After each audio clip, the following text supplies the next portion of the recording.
안녕하세요, 찰리브라입니다. 시장 장세가 막 폭등할 것 같이 하지만 사실 폭등을 안 하니까 여러분들이 이제 관심도가 되게 떨어졌는데, 사실은 막 폭등할 때 관심을 더 갖고 매수를 하시는 게 아니라 지금 현재의 장세 있죠. 이럴 때 어떤 코인이 약간 조정에 들어가면 나는 무슨 코인을 사둬야 될까? 나는 어느 정도 가격 지점에 걸어둬야 될까? 이런 식으로 관점으로 접근을 지금 해야지, 막 올라가면 불나방 같이 이제 달려들면 절대로 안 된다는 거죠. 그래서 이번 영상의 이제 핵심은 뭐냐면, 27일하고 28일 날 연방준비은행의 잭슨홀 미팅이 있어요. 제롬 파월 연준 의장이 금리에 관해서 이제 발표를 할 거예요. 재정 정책을 어떻게 하냐. 그거랑 또 하나 중요한 게 28일 날 선물 만기가 있어요. 롤 오버된 게. 그죠? 그래서 이게 아이러니한 게 또 그게 또 겹쳐. 그래서 제 오늘 영상을 처음부터 끝까지 보시면 대충은 어떻게 흘러가겠다, 이걸 아마 여러분들이 분명 캐치하실 수 있을 거라고 이제 생각을 합니다. 자, 첫 번째, 여기 나와 있는 사진은, 이거는 GKC에 관한 거거든요. 근데 익명의 차티스트가, 자, 여기 보시면 되게 거대하게 상승할 거다, 이런 얘기를 이 사람은 이제 하고 있는데, 조시 라거라는 사람을 아마 여러분들 많이 들어보셨을 거예요. 해외에서 유명한 차티스트. 근데 그 사람이 요 근래는 체인링크를 되게 많이 밀거든요. 근데 그 사람의 메인 포트에 있는 것 중에 하나가 또 지캐시예요.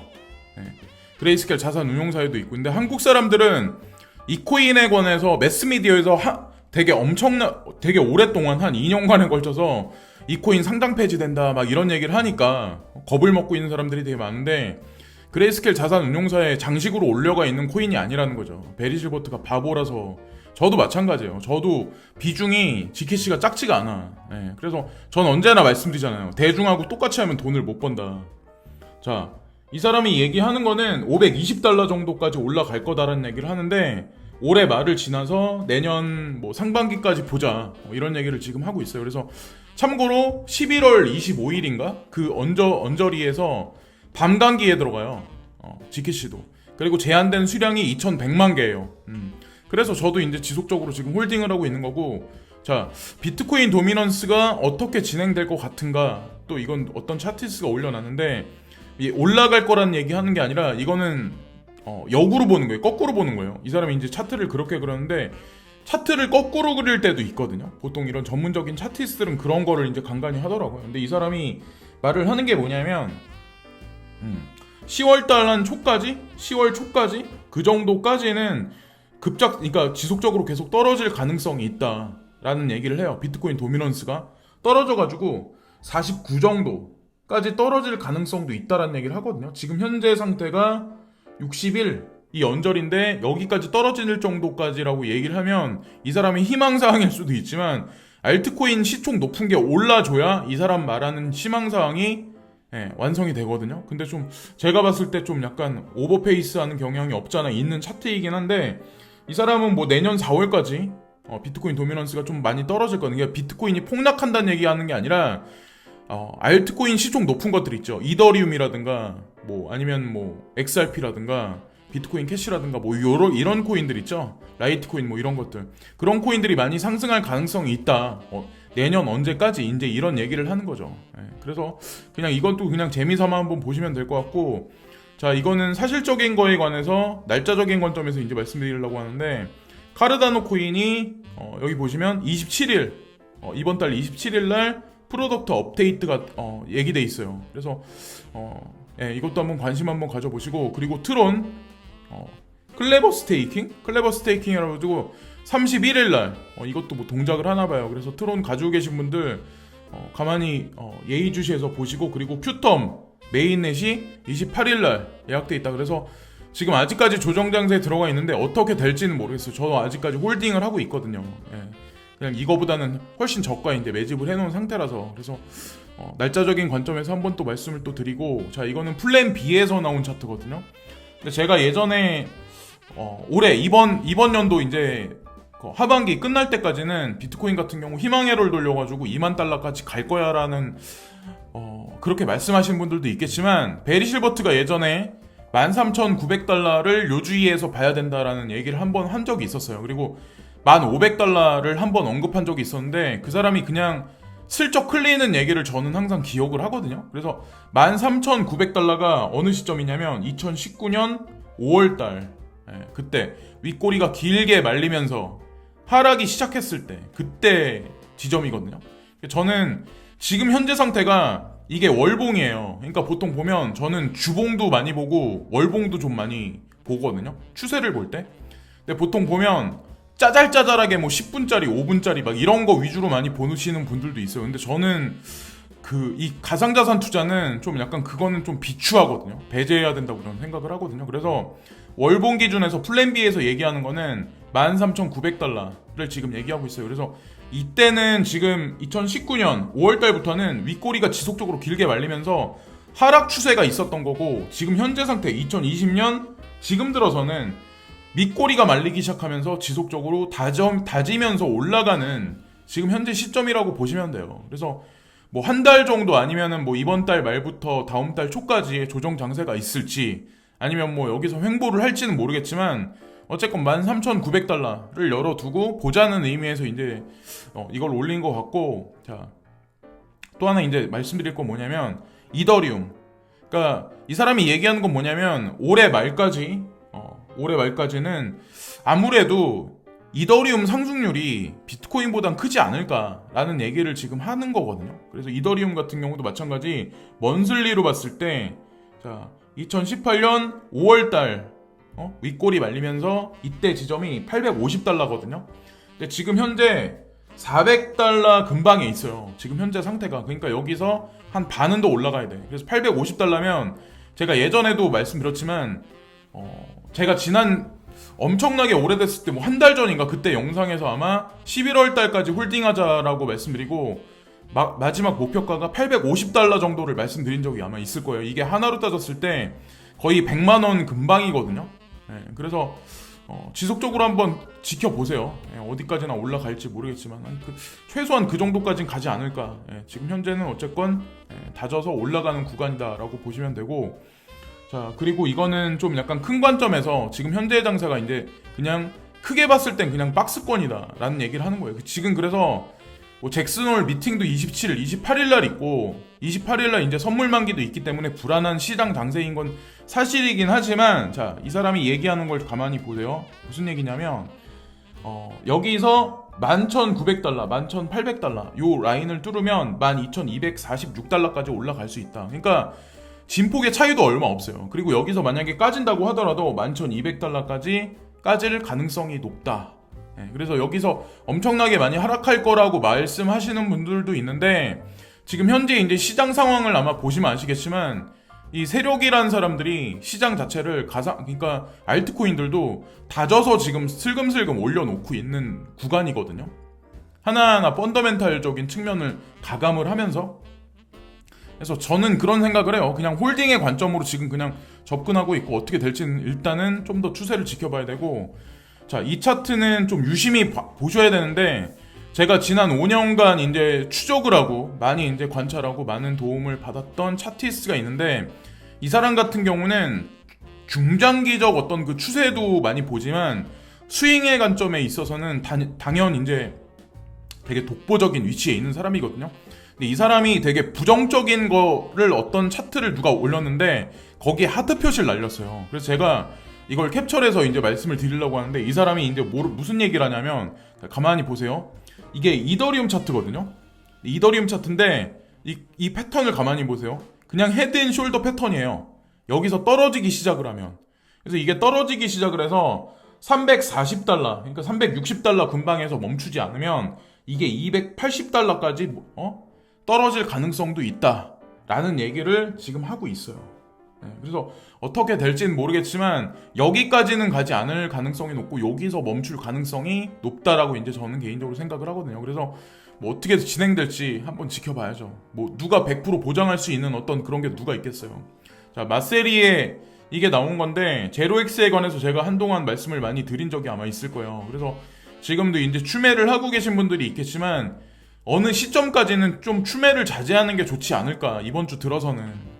그러니까 28일 날 지나서든 아니면 그 전까지 추세적인 관점이 완연하게 나오기 전까지는 아마 제가 보기에는 그냥 현금 가지고 계신 거는 그냥 가지고 계시는 게 나실 수도 있고, 밑에다가 만약에 걸어 두시는 게 저는 좋다고 생각을 해요.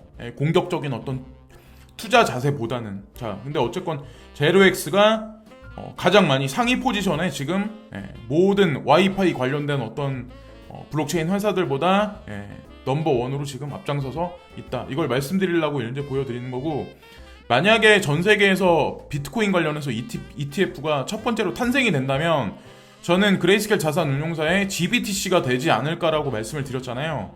한간에는 ETF 프라임이라고 해가지고 여기 보시면은 여기랑 자꾸 만나가지고 ETF에 관해서 계속 대담을 나누고 막 그러더라고요. 제가 요 근래 계속 보니까. 그래서 뭔가를 지금 아마 미국 정부하고 해가지고 꿍꿍이를 지금 벌이고 있는 것 같아요. 그레이스켈 자산 운용사가. 그리고 전 세계 가상자산 투자 어떤 이 관련된 그 업체 중에 가장 큰 자금을 움직이고 미국 정부하고 가장 친밀한 데가 사실은 그레이스켈 자산 운용사예요. 그냥 그런 관점으로 보시면 돼요. 아, 이 사람이 왜 찰리 브라운이 자꾸 왜 그걸 강조해서 그레이스켈 하는구나. 왜 그런지 그거를 이제 이유를 논리적으로 이제 보시면 거기에 이제 베이스가 깔려 있는 거고, 중국 블록체인 서비스 네트워크 2021년까지 스테이블 코인을 지원할 거다. 뭐 이런 얘기가 나와요. 그래서 BSN 디지털 위에나에 가장 적합할 수가 있습니다. 중국 국가 블록체인 프로젝트가 뭐 이런 얘기가 나와서 여러분들도 아마 뭐 이거 관련해서 코인들을 뭐 이더리움부터 이오스부터 뭐 네오부터 해가지고 뭐 아이리스부터 해가지고 뭐 여러 가지 코인들을 아마 집중해서 많이 보실 거예요. 근데 저는 제가 이제 예전에 말씀드렸을 거예요. 저는 BSN이나 아니면 11월 달에 하드포크를 위시해서 저는 네오코인을 밀고 있는 게 아니라 네오코인 뒤에 있는 배후 세력이 어떤 사람들인지 제가 2년 동안 조사한 바로는 누구라는 게 확신이 있기 때문에 저는 나쁘지 않다. 그런 측면에서 저는 이제 말씀을 드렸던 거고, 저도 이제 매집을 했던 거예요. 근데 저는 2만원 넘어가면 매집할 생각은 없어요. 지금 현재 2만원 넘어서 계속 있잖아요. 그래서 이번에 만약에 조정 장세가 들어갈 수도 있지만 홀딩하고 계신 분들은 어설픈 매매를 지양하시고 그거를 좀 약간 배제를 하시고 2만원 밑에서 추매의 관점으로 접근을 해보시는 게 제가 보기에는 나쁘지 않아 보인다고 이제 생각을 됩니다. 그래서 그 추가적인 관점을 그냥 말씀을 또 드리고, 왜 이런 얘기를 지금 하냐면 여기 보시면 디지털 위에나가 BSN에 통합될 수가 있다고 말을 합니다. 보통 보면 CBDC라는 게 두 가지 측면으로 나눠요. 그러니까 중앙은행들 사이, 그러니까 중앙은행에서 제1금융권에서 오가는 어떤 그런 CBDC가 있고, 그냥 민간에서 유통되는 CBDC가 있어요. 국가에서 운영되는 거랑 민간에서 운영되는 거랑. 근데 여기서 말하는 게 뭐냐면, 제가 이제 제 개인적인 측면에 봤을 때 DCEP, 그러니까 뭐 위챗페이나 알리페이, 위챗 뭐 요런 거를 통해서 아마 유통되는 뭔가가 있는 거라고 저는 이제 생각을 하거든요. 그게 제가 이제 나열해서 말씀드린 코인 중에 하나가 핵심으로 떠올라가지고 아마 그게 그 체인이 아마 위력을 발휘할 거라고 이제 생각을 하고, 한국 같은 경우는 뭐 모르겠어요. 이거는 그 제 개인적인 내피셜일 수도 있지만 그러니까 한국 중앙은행에서 카카오 측하고 이제 인공지능 관련해서 뭐 협력을 한다 막 이런 얘기를 아마 기사를 여러분들이 코인데스크에서 보신 적이 아마 있을 거예요. 근데 이게 직접적으로 뭐 CBDC하고 관련이 있다 이런 얘기를 대중들이 보는 앞에서 공식적으로 얘기를 하지 않죠. 근데 제 개인적인 내피셜인데, 중국 같은 경우는 뭐 알리페이나 위챗페이 뭐 요런 거를 사용해서 아마 DCEP를 유통시킬 가능성이 높고, 한국 같은 경우는 클립 지갑을 통해서 아마 클레이를 통해서 뭔가를 하지 않을까. 민간 쪽에 이제 사용하는 CBDC는 그게 적용돼서 사용되지 않을까라고 생각하는 게 제 개인적인 생각이에요. 그래서 클레이 코인을 집중적으로 매집하시는 분들은 저는 행운하고 나쁘지 않다고 생각이 돼요. 그리고 앞으로 향후에 클레이튼 프로젝트하고 연관된 거, 카카오에서 진행되는 많은 분산된 어떤 그런 것들이 있거든요. 그런 사업체들이 있거든요. 다 거기에 이 클레이 코인이 다 유통돼서 위력을 발휘할 거라고 이제 저는 생각을 합니다. 그리고 카카오 주식은 제가 2년 전에 그러니까 카카오에 관해서 제가 영상을 만든 적이 있었거든요. 그때도 이제 제가 문재인 정부에서 카카오를 은연중에 밀어주는 것 같다라는 그런 느낌을 받는다고 말씀드린 적이 있었을 거예요. 근데 지금까지 계속 그런 게 보이잖아요. 실제로 지금 현재도 앞으로도 마찬가지 그럴 거고, 주식은 당연히 많이 올라갈 수밖에 없어요. 제 친구한테도 추천을 주고 그때 이제 제가 그 친구한테 제시했던 가격이 100만 원이었거든요. 그래서 그때가 93,000원이었는데 모르겠어요. 저는 그 정도까지는 그냥 쉼없이 그냥 중간에 조정 거치면서 지속적으로 계속 올라갈 거라고 이제 생각을 해요. 하여튼 뭐 그렇게 보시면 좋을 거라고 이제 생각하고, 뉴 이코노미 무브먼트 XEM에 관해서도 이제 말씀을 많이 드렸었는데 NEM이죠. 여기 보시면 symbol opt-in is coming 여기 써 있어가지고, 여기 보시면 9월 15일 날 2020년 9월 15일 날 원 XEM이 원 XYM으로 하나씩 스냅샷을 찍어가지고 코인을 줄 거다, 이런 거를 뉴 이코노미 무브먼트에서 이제 발표를 했는데, 사실은 이게 제가 이제 중요한 어떤 그 이슈거리가 터지는 때가 12월 달이에요. 12월 달로 가는 중간 과정이라고 보시면 돼요. 그리고 사람들이 되게 동전 코인이라서 되게 무시를 많이 하는데, 그 넴 재단이 되게 커요. 텔레그램방 이제 가보시면 아마 아시겠지만 텔레그램이 두 개로 나눠져요. 넴 블루나 넴 레드, 두 가지로 나눠져가지고 거기도 제가 보니까 수천 명씩 들어가 있더라고요. 그래서 어쨌건 뭐 이것도 내년에 만약에 일본에서 올림픽이 거쳐지면 이 코인도 뭐 어느 정도 일부분의 뭐 그런 게 되지 않을까, 반사 이익을 받지 않을까라는 생각을 하는 코인 중에 또 하나인데, 어쨌건 추매는 하지 마시고 50원대에서 걱정하시는 분들이 있었어요. 제 구독자님 중에. 근데 카라조님인가? 그분이 엄청나게 걱정을 많이 하셨대. 그래서 제가 홀딩 하시라고, 그렇게 허접한 거래소는 분명히 그러니까 허접한 그런 코인사는 아니라고 말씀을 드렸었는데, 다행히 그래도 시세가 진폭이 있었는데 앞으로도 진폭이 있을 가능성이 되게 수두룩해요. 제가 이제 이 로드맵하고 뭐 이렇게 조사를 해봤거든요. 제가 여러 가지 것들을. 근데 날짜적으로 보니까 계속 뭔가 쏟아내는 어떤 그런 것들이 있더라고요. 그래서 뭐 신규로 사지 마시고 50원대 이때 매집하셨던 분들은 지속적으로 계속 홀딩을 하시고, 자, 그리고 다우존스, 나스닥, S&P 500 지수, 달러 인덱스가 전체가 다 상승해 버리네요. 지금 보니까 1%씩 상승해가지고, 지금 보면 뭐 다우존스 같은 경우 뭐 신고점을 갱신했다 이런 얘기까지 지금 언론의 매스컴에 지금 보도돼가지고, 이 여파가 만약에 28일, 29일까지 지속적인 상승이 있으면 그날 이제 잭슨홀 미팅에서 찬물을 끼얹는 게 나와서 조정이 들어갈 거고, 만약에 이게 신고점을 갱신했다고 하더라도 오늘서부터 이제 이게 계속해서 이제 조정이 들어가서 27일 언저리, 28일 언저리까지 조정이 들어간다면 그 이후에 다음 주부터 반등이 있을 거고, 이렇게 보시면 되지 않을까라고 생각을 해요. 저희 가상자산 시장도 마찬가지로. 근데 지금 보면 골드하고 실버 같은 경우는 지속적으로 계속 조정이 들어가죠. 1925달러, 26달러, 58센트. 그래서 금은에 관해서 뭐 3,000달러가 갈 거다, 뭐 이게 실버가 뭐 100달러가 갈 거야, 막 이렇게 말씀하실 분도 있겠지만, 결론을 놓고 보자고 제가 늘상 계속 말씀드리는 거예요. 가상자산 시장이냐, 결정적으로 이제 금은이냐. 금은은 가격이 올라가면, 보세요, 가격이 올라가면 이 물건들이 잠길 수밖에 없다니까요. 잠긴다는 의미가 사람들이 숨긴다니까요. 이게 그러니까 리플 코인도 똑같아. 리플 코인이 지금 가격이 안 올라가잖아요. 그게 다 이유가 있어요. 안 올라가는 데는. 그러니까 리플사에서 궁극적으로 추구하는 게 뭐냐면, 이게 전 세계 은행들을 대상으로 한 거대한 프로젝트잖아요. 그래서 제드 맥칼럽을, 그러니까 얼굴 마담으로 세워서 그 사람을 욕바지로 세워서 그 사람이 팔게 만들고 그 유통이 전 세계로 퍼지게 만들고 있는 작업을 하고 있는 거예요. 홀딩하고 있게 못하게 만드는 거예요. 오히려. 왜 그런 줄 아세요? 홀딩을 하면 본인들이 추구한 프로젝트가 실시가 안 돼. 일단 유동성 공급을 해서 전 세계에 이 코인을 깔아 놓는 게 그들의 주 목적이에요.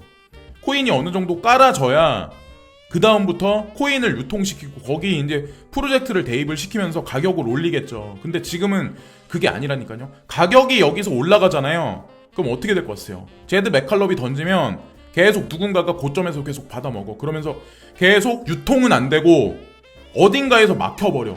그리고 계속 사람들은 지갑에 계속 쟁겨놓겠죠. 그러면 리플사에서 궁극적으로 추구하는 프로젝트가 목적 의식이 깨져버린다니까요. 그래서 안 올라가는 거야. 클레이 코인은 올라가는 이유가 주 목적 대상이 되게 작잖아요. 광범위하지가 않잖아. 리플사에서 지금 추구하는 것보다. 그렇게 보시면 되지 않을까라고 이제 저는 생각을 합니다. 예.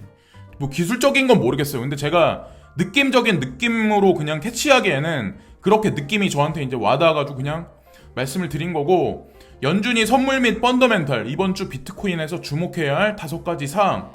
그래서 중요한 연준 정책 회의는 새로운 주 거래의 중심으로 형성하여 매크로 히트 비트코인 가격 행동을 다시 한번 볼 수가 있습니다. 그래서 매크로 관점으로 이제 접근해서 이번 주 목요일 날 와이오밍 주에서 잭슨홀 미팅이 열리는데 연례 경제 정책 심포지엄이 제롬 파월 연준 의장으로부터 나옵니다. 제가 아까 말씀드렸죠. 27일하고 28일이 연준 회의예요. 그래서 마이너스 금리 언급이나 추가적 양적 완화를 투자자들은 지금 시장에서 원하고 있는데, 지금서부터 지속적으로 만약에 가상자산 시장이든 주식시장이든 이 언저리까지 계속 올라가요. 예를 들어서 그러면 제롬 파월 연준 의장이 분명히 여기서 투자자들이 원하는 거에 관해서 반대되는 걸 언급을 할 거예요. 그냥 마이너스 금리가 아니라 그냥 현재 금리를 동결하거나 유지한다. 그리고 추가적인 양적 완화는 뒤로 미루겠다. 이런 얘기가 나오면 시장이 조정에 들어갈 거고, 반대로 만약에 지금서부터 이제 조정에 들어가기 시작을 해요. 신고점을 갱신했으니까. 그래서 27일날, 28일날까지 가상자산 시장도 뜨뜻미지근하게 가.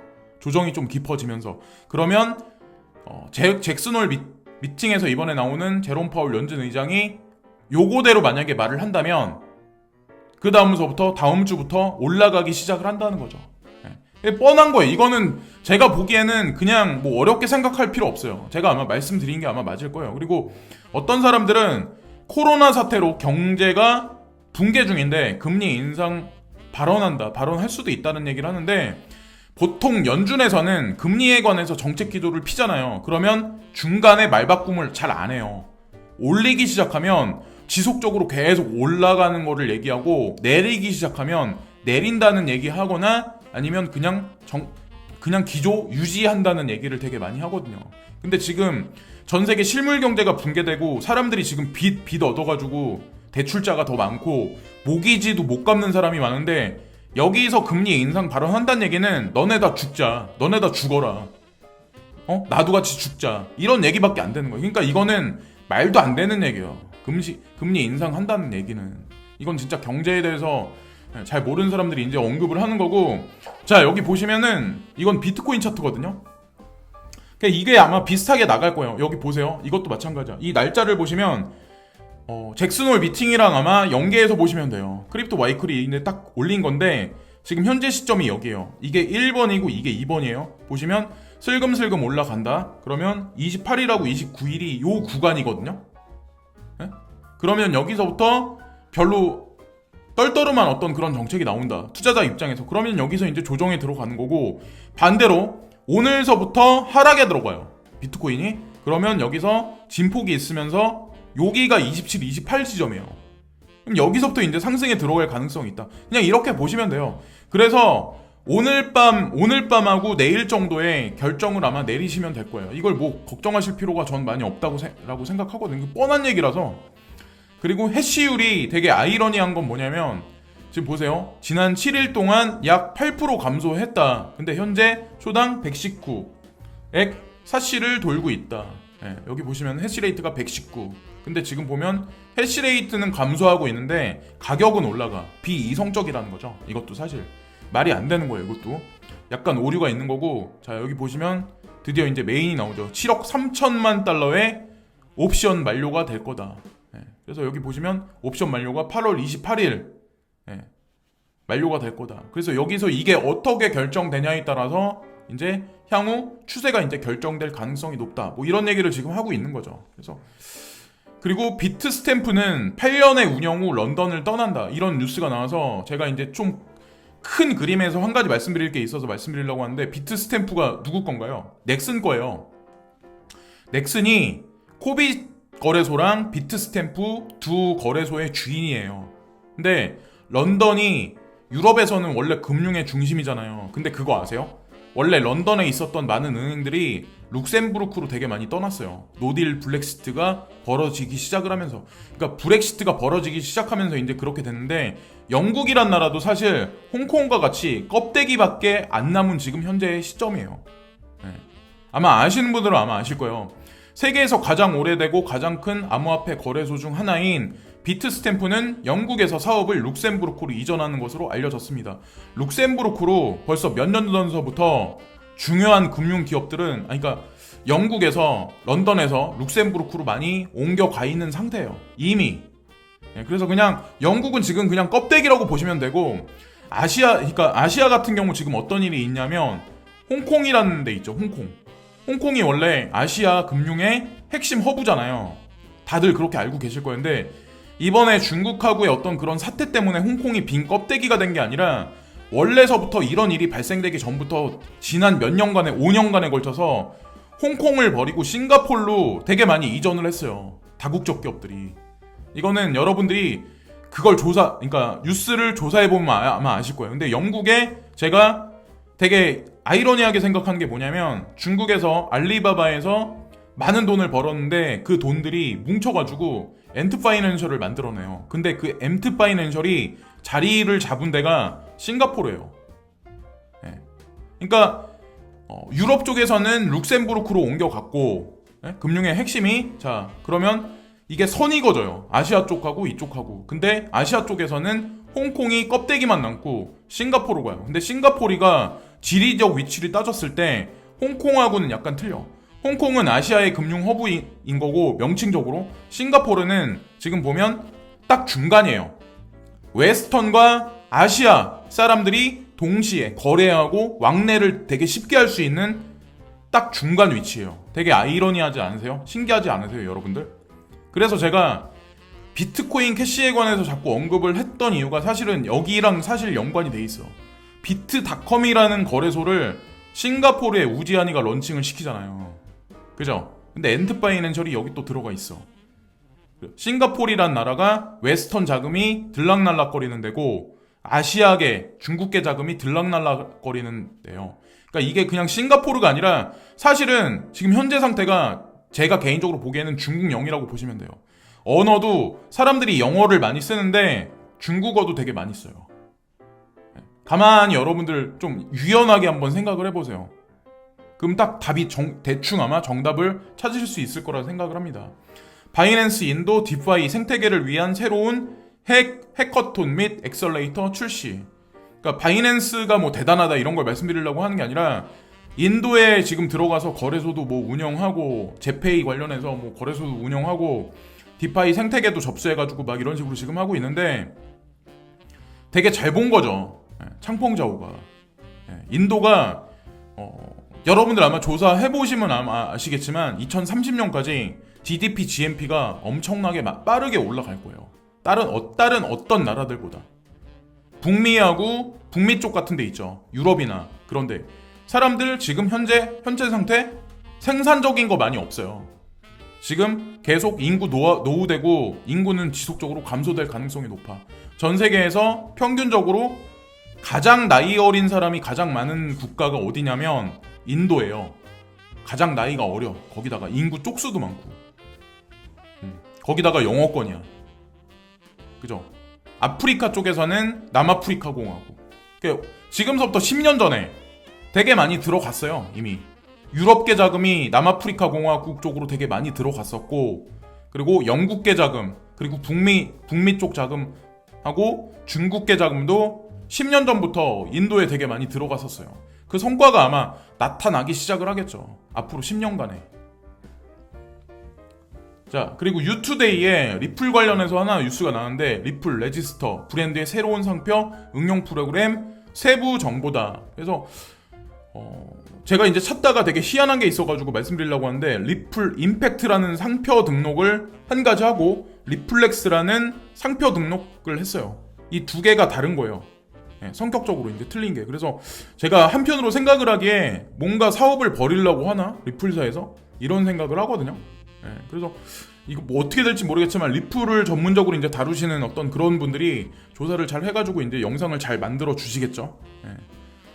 그리고 바이낸스에서 지금 보면 그러니까 지금 보면 폴카닷에 관해서 50배짜리 마진에 관해서 지금 오픈할 거다, 런칭할 거다 이런 얘기를 지금 하고 있는데 덫에 관해서도 시장 기대치가 되게 높아가고 있거든요. 지금 보면 그러니까 해외에 있는 투자자들은 지금 그 폴카닷에 몰려가 있는 사람들이 되게 많아요. 그러니까 8월 달에 집중적으로 사람들이 많이 몰릴 거는 폴카닷이다. 제가 9월 달은 파일코인이 될 거다라고 말씀을 드렸잖아요. 어떻게 될지 한번 지켜보세요. 파일코인 관련해서 시아코인 그리고 스토리지 말씀드렸죠. 그리고 거기다가 추가적으로 골렘코인 눈여겨보셨다가 바로바로 막 빨간불이 보일 때 막 매수를 하지 마시고 조정 장세에 들어가시면 그냥 이렇게 매수를 어느 정도 해두시고 기다려보세요. 다음 달 들어서 시세 변동이 엄청나게 일어날 가능성이 많은 코인들이에요. 제가 보기에는.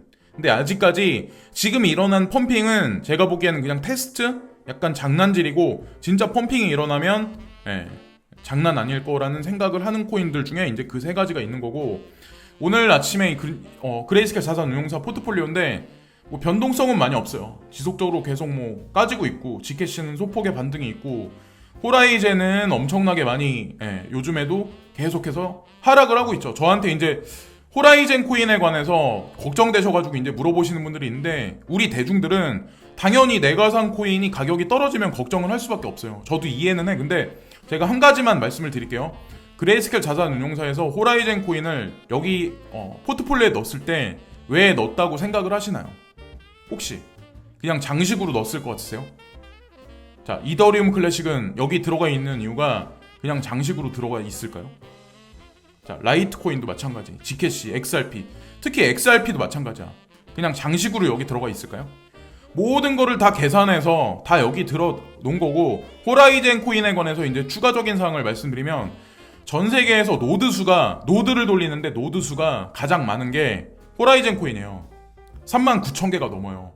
그래서 잠겨 있는 물량이 되게 많아요. 거래소에 잠겨 있는 게 아니라 개인들이 노드를 돌리면서 잠겨 있는 코인이 되게 많아. 그래서 이 코인의 특징이 뭐냐면 누군가가 비트코인을 이용해서 툭 치면 폭락을 할 수도 있고 툭 치면 폭등을 할 수도 있는 코인이에요. 그게 이 코인의 가장 큰 특징이에요. 여기 8%가 마이너스 됐잖아요. 호라이젠이 8% 마이너스잖아요.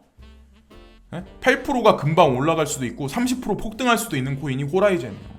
그래서 저도 가지고 있는 거야. 그리고 여기 나와 있는 코인들 중에 코인베이스에 상장 안 돼 있는 코인이 딱 이거 하나밖에 없어요.